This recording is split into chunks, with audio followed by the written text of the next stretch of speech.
Thiruvarur Gandhi sir இப்போ நம்ம நாஞ்சில் கோலப்பன் அவருடைய ஆதங்கம் மற்றும் அவருடைய உணர்வுகளை வந்து முழுமையாக அவர் வந்து வெளிப்படுத்திட்டார். அவர் வந்து நான் என்னன்னாலும் ஓபிஎஸ் வந்து இருக்கிற முடிவுக்கு வந்து நாங்கள் வந்து கட்டுப்படுவோன்னு.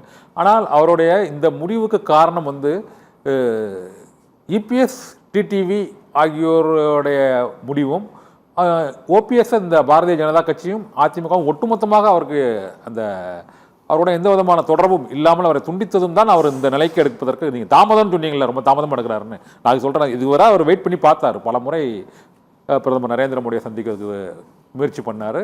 அப்போ அதிமுகவில் மீண்டும் இணைவதற்கு கூட பல்வேறு நிபந்தனைகளை இந்த அமித்ஷாவோட போய் பேசியிருக்காரு. எல்லா கதவுகளும் அடைக்கப்பட்ட பிறகு திறந்திருக்கக்கூடிய ஒரே கதவு திமுக கதவு தான் என்பதால் வேறு வழியின்றி நேற்று பேரவை கூட்டத்தின் கடைசி நாள் அன்று அந்த சந்திப்பு அந்த பாராட்டி அப்படி பேசியிருக்கதா பொதுவாக பார்க்கும்போது தெரியுது. நீங்கள் எப்படி பார்க்குறீங்க? எல்லா கதவுகளும் அடைக்கப்பட்டதால் அவருக்கு ஒரு வழி இல்லாமல் அங்கே போகிறாரா? இல்லை, அவருக்கு அரசியலில் வந்து இது ஒரு நல்ல விஷயம் அது. ஏன்னா தொடர் புறக்கணிப்புக்கு பிறகு இப்போ ஒரு முடிவு எடுக்கும் போது அவருக்கு நல்ல ஒரு ஆரோக்கியமான முடிவாக இருக்கும் அந்த முடிவு அப்படின்னு நினைக்கிறேன் நான். ஏன்னா இப்போ அவரை பொறுத்த வரைக்கும் தென் மாவட்டத்தில் ஒரு பெரிய அவர் மீது ஒரு பெரிய அனுதாபம் இப்போ ஏற்பட்டிருக்கு. அனுதாபம் இருக்கு, உண்மைதான், சிம்பத்தி இருக்கு. ஏன் ஏற்பட்டிருக்குன்னா இது மாதிரி ஒரு முதலமைச்சராக 3 முறை இருந்த ஒரு நபரை ஒரு சாதாரண நபர் நம்மளுக்கு கண்ணுக்கு தெரிந்தே ஓபிஎஸ்ஸிடம் கையை கட்டிக்கிட்டு நின்ன இபிஎஸ் அவர்கள், எனக்கு தெரிஞ்சு நான் ஒரு விஷயமா போகும்போது கூட எனக்கெல்லாம் கிடையாது, அம்மா அவங்களுக்கு தான் அதிகாரம் கொடுத்துருக்குறாங்க அப்படின்னு சொன்ன வரலாறுகள் உண்டு. நானே நேரடியாக பார்த்த விஷயத்தை சொல்கிறேன். அது இல்லாமல் எல்லா இடத்துலையும் உங்களுக்கு தெரியும் அவருக்கு கீழே பணியாற்றியவர் தான் இவர். அப்படி இருக்கும் பொழுது நீங்கள் வந்து இன்னைக்கு கௌரவ பிரச்சனைன்னு சொல்கிறாருல்ல, இந்த எப்போ வந்து அண்ணன் சொன்னது போல் எப்போ நீங்கள் தர்ம யுத்தத்தை பண்ணுறாரு அதுக்கு பிறகு தான் நீங்கள் முதலமைச்சராக வரீங்க. அவர் தர்ம யுத்தம் பண்ண பிறகு தான் நீங்கள் முதலமைச்சராக வரீங்க. ஆமாம். அப்போ உங்களுக்கு ஓபிஎஸ் வந்து பிடிக்காம போனார். அப்போ எந்த மனநிலைமையில மறுபடியும் ஏ ஃபார்ம் பி ஃபார்ம்ல அவர் கையெழுத்து போடணும் நீங்களும் கையெழுத்து போட்டாதான் செல்லுன்றதை கொண்டு வரும்போது ஒத்துக்கிட்டீங்களா? அன்னைக்குல உங்களுக்கு கௌரவம் இருந்திருக்கணும். சரி, நீங்க தர்ம யுத்தம் பண்ணிட்டீங்க, நீங்க வந்து உங்களுக்கு கீழே நான் கையெழுத்து போடுறதா அப்படின்னு உங்களுக்கு நீங்க பெரிய அப்பவே முதல்ல 3 வருஷம் முன்னாடி சொல்லியிருக்கோம், 4 வருஷம் சொல்லியிருந்தீங்கன்னா நீங்க உண்மையான ஒரு இப்போ பேசுறாருல புரட்சி தமிழர்னு வேற கொடுத்துருக்காங்க பட்டம்லாம், அதுக்கு வந்து சொல்லலாம். நம்ம அன்னைக்கு அந்த புரட்சி தலைவர் இதுன்ற பட்டம் வந்து எங்க போனுச்சு உனக்கு அப்படின்ற கேள்வி வருதுல்ல. அன்றைக்கு ஒத்துக்கொண்ட அன்றைக்கு உங்களுடைய ஆட்சியை தக்க வைத்துக் கொள்வதற்கு அவர்களிடம் இருந்த எம்எல்ஏக்கள் உங்களுக்கு தேவைப்பட்டார்கள்.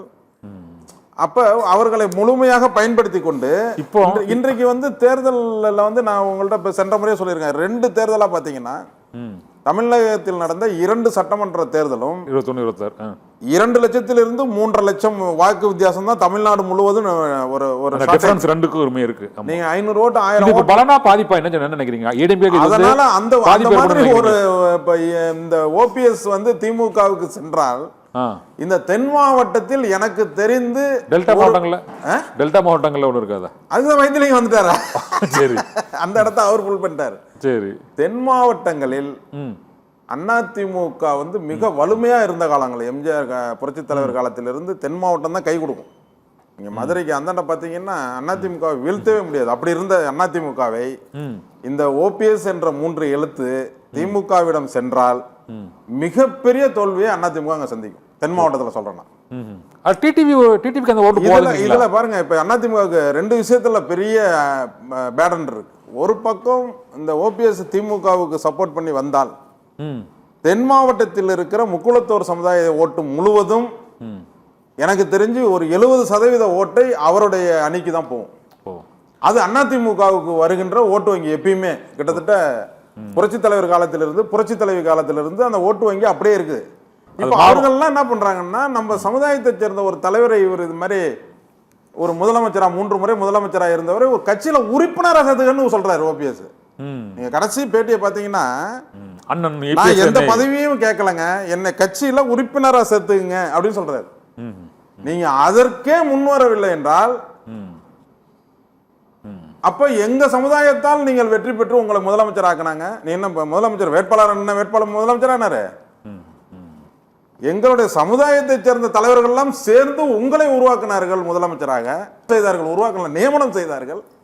அப்படியாப்பட்டவர்களுக்கு நீங்க செய்கின்ற அநீதி அப்படின்ற இது வந்து ஒரு பெரிய வேவா இருக்குன்னு நினைக்கிறீங்க? இருக்கு. கடந்த முறை அதை TTV போயிட்டு சார். சம்பந்தமே இல்லாம எங்க போய் நின்னாரு எம்பிக்கு? ஆமா, ராமநாதபுரம் அங்க எவ்வளவு ஓட்டு வாங்குறாரு? 3 லட்சம் ஓட்டு வாங்குறாரு. இவருக்கும் அங்கே ஏதாவது சம்பந்தம் உண்டா? இல்ல 3 லட்சம் ஓட்டு வாங்கினாரு.